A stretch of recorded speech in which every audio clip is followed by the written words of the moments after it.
अस्सलामुअलैकुम। Welcome to my YouTube channel. मैं हूं हकीम उसामा खालिद आवान। बहुत सारे दोस्तों ने ये गुजारिश की कि दांतों में चमक नहीं, निखार नहीं, दांत पीले पीले बदसूरत बदनुमा नज़र आते हैं। अवामुन्नास में बैठ कर बात करने में हिचकिचाहट महसूस होती है, तो इसका कोई आसान हल बता दें। चलिए पहले जानते हैं कि दांतों में पिलाहट होती किस वजह से है। इसमें बैक्टीरिया की ग्रोथ, मावा, मीम पूरी, गुटखा का इस्तेमाल, तम्बाकू नोशी का धुआं और सिगरेट वगैरह इसकी मेन वजूहात हो सकती हैं। क्या इस नुस्खे के इस्तेमाल से दांतों की पिलाहट दूर होगी? क्या इस नुस्खे से दांत खूबसूरत मोतियों जैसे चमकदार हो जाएंगे?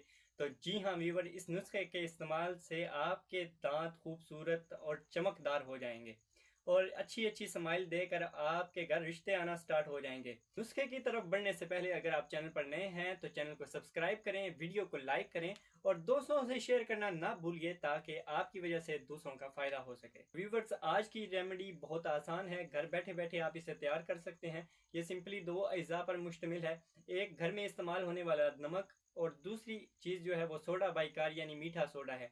इसकी अज्जाए तरकीबी ये है कि 3 हिस्से आपने नमक शामिल करना है और 1 हिस्से सोडा बाइकार्ब आपने इसमें शामिल कर लेना है। इस नुस्खे को इस्तेमाल करने का सिंपल आसान तरीका ये है कि आपने इसका पाउडर हथेली पे थोड़ा सा डालना है और सिंपली उंगली के साथ शहादत की उंगली इस्तेमाल कर सकते हैं या टूथ ब्रश जो है उससे हल्का हल्का दांतों के ऊपर आपने लगाना है। थोड़ी देर रहने दीजिए और फिर कुली कर दीजिए। दिन में एक दफ़ा आप इसे इस्तेमाल कर सकते हैं। 2-3 दिन इस्तेमाल करने से इंशाअल्लाह ताला आपके दांत खूबसूरत चमकदार मोतियों की तरह नज़र आने इंशाल्लाह स्टार्ट हो जाएंगे।